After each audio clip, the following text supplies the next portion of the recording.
The two largest colleges in the four-state area, PSU and MSSU, are both reporting no new COVID-19 cases. And both colleges say that's part of an ongoing trend. You'll learn who they think deserves the credit coming up. We hear how to stave off some of the worst side effects of the COVID-19 vaccine. Medical marijuana demand in Missouri is outpacing supply. We are all trying to be patient. How the state's newest industry is trying to keep up. The four states' most watched news starts now. Both MSSU and PSU report no new COVID-19 cases in the last week and say it's part of an ongoing trend on the campuses. This is KOAM News at 10. KOAM's Mike Mahoney spoke to health officials at both universities to find out what's behind this encouraging coronavirus data. On Wednesday, PSU reported 0 new coronavirus cases from the prior week and said it's part of a campus trend that started back on March 10th. And they're not the only four-state college seeing success battling COVID-19. A quick glance at MSSU's COVID-19 dashboard shows the Joplin College also reporting 0 new cases last week, which happens to be the week after students returned from spring break. We were a little bit worried since we took the regular spring break. We were very pleased to see that cases have still continued on a downward path. Dr. Julie Wingard is not only the interim vice president of student affairs at MSSU, but also the co-chair of the college's COVID task force. She credits the college's diminishing case numbers to students and faculty taking the pandemic seriously. There's a strong culture of taking care of each other here. We still have enforced the mask policy, even though the city mask policy has expired.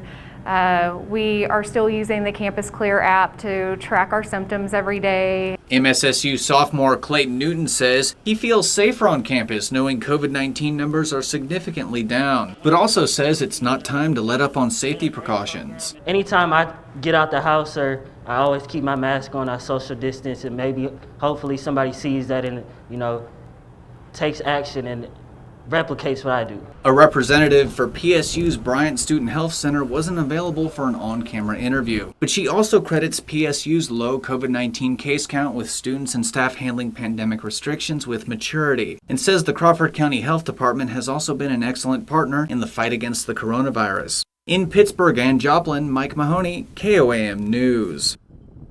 If you'd like to see MSSU and PSU's online coronavirus information hubs, check out the link to them in this article at KOAMnewsnow.com.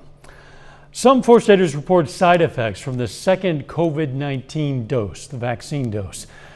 Dr. Eden Esquera with Mercy Hospital in Joplin says the potential side effects are broken up into two categories, what they call local and systemic. The local side effects come from where you actually get the shot in your arm and usually include pain, redness, and swelling, which Dr. Esquera says is quite common. It's the systemic effects, which are felt throughout your body, like fever, aches and pains, and nausea, which are causing more discomfort. You just get Tylenol, or sometimes the nonsteroidals, the Motrin, ibuprofen, and they are expected to go away within 24 hours or so. You make sure you are hydrated, and you might need to cut back on your regular daily activities. Gonna be a stick. Dr. Esquera wants to remind folks who are vaccinated to continue to wear a mask if they're with people who are not fully vaccinated. Area health providers say they're seeing an increased demand for the more convenient one-dose Johnson & Johnson vaccine. They also told us last week it's hard to come by, but today we're learning that the Community Health Center of Southeast Kansas is offering the one-dose Johnson & Johnson vaccine at all of its locations. The vaccine is recommended for use on people age 18 and older. You can schedule an appointment with the CHCSEK through their website. That's chcsek.org. Mercy Hospital is accepting vaccine appointments from all Missouri adults starting tomorrow. That's the day before the state of Missouri opens vaccine registration to all Missouri adults. You can register for an appointment through Mercy's website. You can find a link to make an appointment on our website. If you have any questions for experts about the vaccine, you can ask those on our website too. Go to KOAMnewsnow.com/vaccine. There you'll find a form to fill out some basic information and pose a question. You can also find a list of upcoming vaccine clinics. Again, you can find the form and the list at koimnewsnow.com/vaccine. Checking in with Nick Kelly now. Some of us saw a bit more rain today. And for those that didn't know, I'm seeing more rain chances lining up over the next several days. But before the rain chances on the cold front really swept on through, it was still amazing to see a high of 71 at Joplin Regional before we dropped to 53 actually a couple hours ago. Last check at the Skywatch Storm Tracker, not a lot of action at first glimpse. And of course, you can see from the wider view, the thunderstorms we had clipping our far northern counties this morning are long gone. And the storms along the cold front that passed through by lunchtime today, that's working beyond the Mississippi River into Illinois. Now we're just dealing with the backside of this system. That's what's going to keep the cloud cover around and some rain chances around as well as we head through not only the overnight, but for a portion of our Thursday. As far as temperatures go, everyone's turning cool. Most of us in the middle to upper 40s. I think everyone just gravitates back toward the mid 40s. Rain chances for some during the overnight and during the morning hours. Then we're all dry for the afternoon with highs back in the upper 60s. We'll break down the additional rain chances on the way here in just a bit, though. All right, catch you then. Thanks, Nick. As COVID-19 case numbers in other parts of the country rise again, the Centers for Disease Control and Prevention says the more contagious variant first seen in the UK is now the most common strain right here in the U.S. Natalie Brand has more. The CDC director says the more contagious COVID variant first detected in the UK has now become the most prevalent coronavirus strain in the U.S. While citing a recent drop in the number of deaths, Dr. Rochelle Walensky still urged Americans to keep their guard up amid worrisome signs of a fourth wave. There is still reason for us to be concerned with rising case counts, rising variants reported, and increasing hospitalization. Nearly half of all new cases are being reported in just 5 states: New York, New Jersey, Michigan, Pennsylvania, and Florida. The CDC says hospitals are seeing more adults in their 30s and 40s admitted with severe cases of the virus. There's also concern about high rates among 12 to 17-year-olds. The CDC director also highlighted reports of clusters of cases across the U.S. associated with daycare centers and youth sports. In areas of substantial or high community transmission, CDC guidance specifically suggests refraining from youth sports that are not outside and cannot be conducted at least 6 feet apart. Public health experts worry that the new variants may be spreading more rapidly among children. The makers of the 3 vaccines currently approved for emergency use in the U.S. are now testing them in kids. Natalie Brand, CBS News, Washington. U.S. health officials say some 3 million adults are being vaccinated each day now. The White House says half of adults in the country could have at least 1 dose by this weekend. President Joe Biden is nominating a gun control advocate as the next director of the Bureau of Alcohol, Tobacco, Firearms, and Explosives. David Chapman is a former ATF agent who serves as a senior policy advisor at Giffords. That's the gun control advocacy group created by former Congresswoman Gabby Giffords after she was shot in 2011. Chapman's nomination comes as the president is expected to announce several executive orders on gun control tomorrow. The president's executive orders are expected to fulfill a commitment he made last month in the aftermath of 2 deadly mass shootings. Still ahead, more medical marijuana dispensaries are open in the area, but in some cases with limited supply. And the new St. Louis mayor is already making history. Medical marijuana supply in southwest Missouri is growing. For the last several months, medical marijuana dispensaries have been slowly adding to the product lines as more product becomes available. It's been a long road for infused product facilities that sell things like edibles and concentrates to dispensaries, but products are starting to hit the market more and more.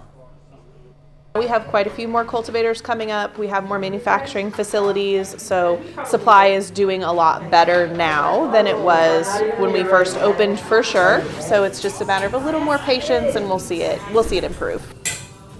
Flora Farms, a company with a cultivation facility in Humansville, tells us their operation has been up and going for 3 months. So the flower they produce is being sold to dispensaries across the state.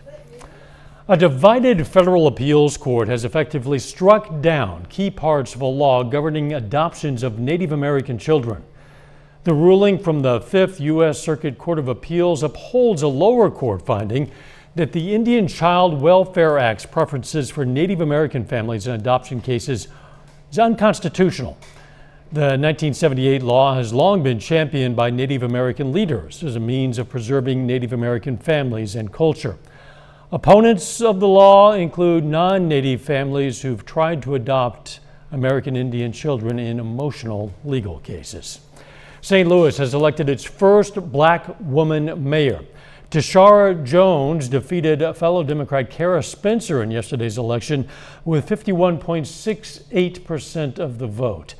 She served as the city's treasurer since 2013, and this is her second bid for mayor. Jones will take over for Lyda Crewson, who became the city's first woman mayor after winning the 2017 election. Jones will become St. Louis's third black mayor and first since 2001. Racial issues have been a large part of Jones's campaign. St. Louis, this is an opportunity for us to rise. But I told you when I was running that we aren't done avoiding tough conversations. We are done ignoring the racism that has held our city and our region back. Jones will be sworn into office on April 20th. New York police say they have a person of interest in custody after a visitor from Kansas City, Kansas, was shot and wounded in New York. They say the shooter opened fire on someone else near the city's Penn Station this morning, but he missed and struck 44-year-old Chris Ruby, fracturing his collarbone and a shoulder blade. Ruby was later released from the hospital and he flew back home later in the day. The gunman fled the scene after the shooting, but police later said 21-year-old Branovan Martinez is in custody facing assault and other charges. Officials described him as a reputed gang member with a long rap sheet. Doug Hetty is up next with his complete forecast. And later, the Kansas City Royals look to secure their second straight series win as they take on Cleveland. We'll have the highlights in sports.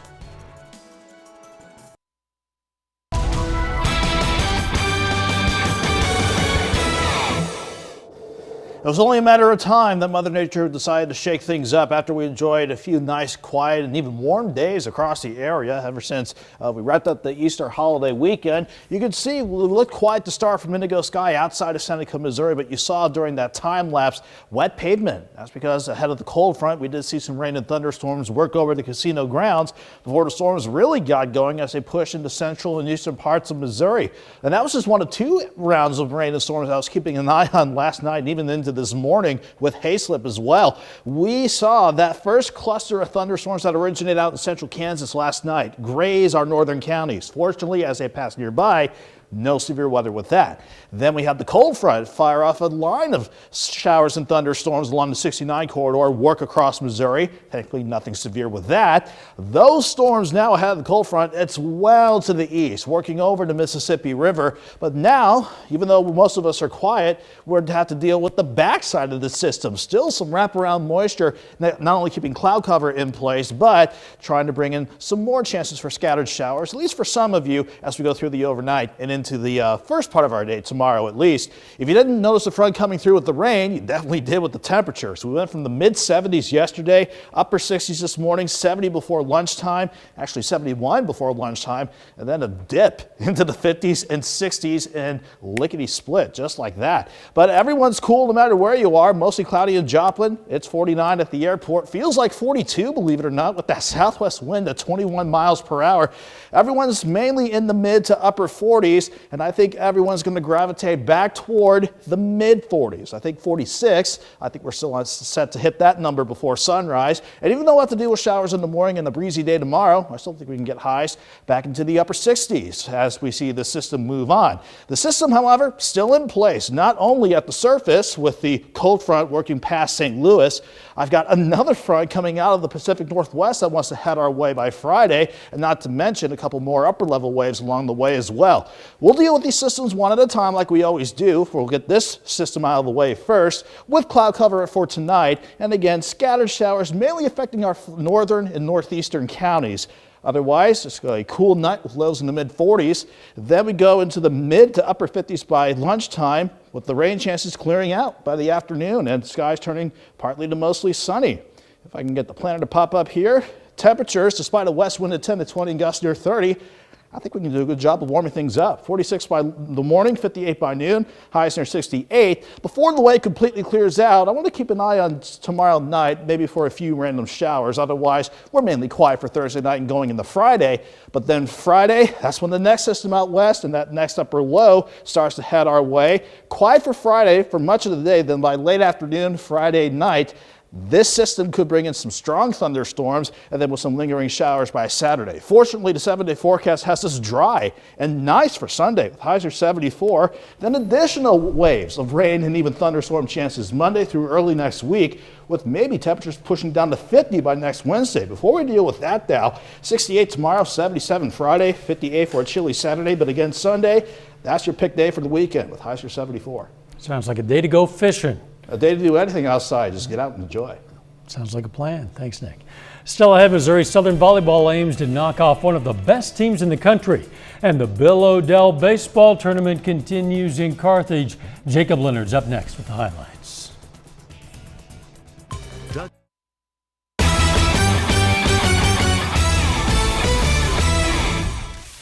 The 46th annual Bill O'Dell Baseball Tournament continues tonight in Carthage. Now, the tournament host Tigers picked up a 17-7 win over Monette on Tuesday in their first game of the tournament. Now, tonight, Carthage back on the field, this time facing COC rival Neosho. A good start for Neosho. In the first, River Brill gets the strikeout.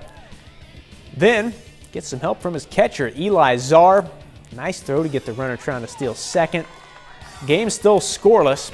To the third inning now, Wildcats get on the board. Czar hits a liner to the grass in left center. That scores 2. Neosho takes a 3-0 lead. But in the bottom half, here comes Carthage rather. Nate Norbury, really tough hop over there at second. Caden Cabance scores. More from the Tigers here. Max Templeman stung his hands a little bit, still effective though. Carthage goes in front. Now this one actually stayed tight all night, but Carthage holds off Neosho 10-9. Now, the only other game today in Carthage is Mount Vernon taking on Seneca.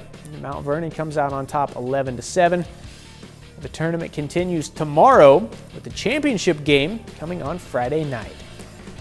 The Kansas City Royals are off to a solid start this season. The Royals have won 3 of their first 4, including Game 1 of a quick 2-game set against Cleveland last night.